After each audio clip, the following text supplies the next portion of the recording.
U.S. breaking news, change your read newspaper habit. A school board in Virginia will continue to defend its transgender bathroom ban, arguing in court filings Friday that a federal appeals court should decide if it violated the rights of former student Gavin Grimm. The board's request follows a legal defeat last week in U.S. District Court in Norfolk.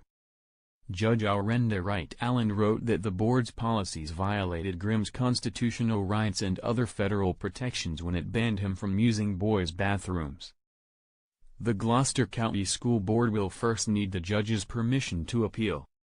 Then the Fourth U.S. Circuit Court of Appeals must agree to hear the case.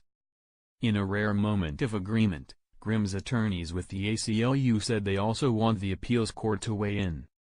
"We have no problem with that," said Joshua Block, an ACLU attorney representing Grimm. A decision by the higher court would have legal ramifications in federal courts in Maryland, North Carolina, South Carolina, West Virginia, and Virginia. "We think the vast majority of courts have already ruled that these sorts of discriminatory policies violate federal and constitutional protections," Block said. "And we're confident the Fourth Circuit would agree."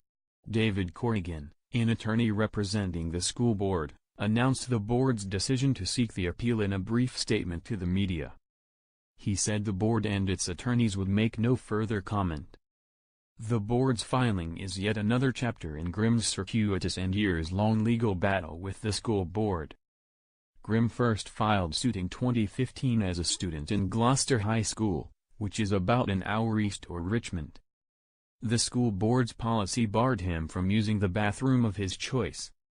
Grimm and his lawyers have argued that the policy violated his rights under the U.S. Constitution's Equal Protection Clause as well as federal Title IX protections against gender-based discrimination. In 2015, a different federal judge initially sided with the school board. Then the Fourth Circuit Appeals Court ruled in Grimm's favor, citing a directive issued by the Obama administration that said students can choose bathrooms that correspond with their gender identity. The school board appealed to the U.S. Supreme Court, but it backed out of hearing the case after the Trump administration pulled back that guidance. The case briefly returned to the Fourth Circuit, but it sent the case back to a lower court in Norfolk to decide whether it had become moot. Grimm had graduated in June 2017. Last week, the U.S. District Court judge in Norfolk denied the school board's request to dismiss the case, writing that the board's policies singled out and stigmatized Mr. Grimm.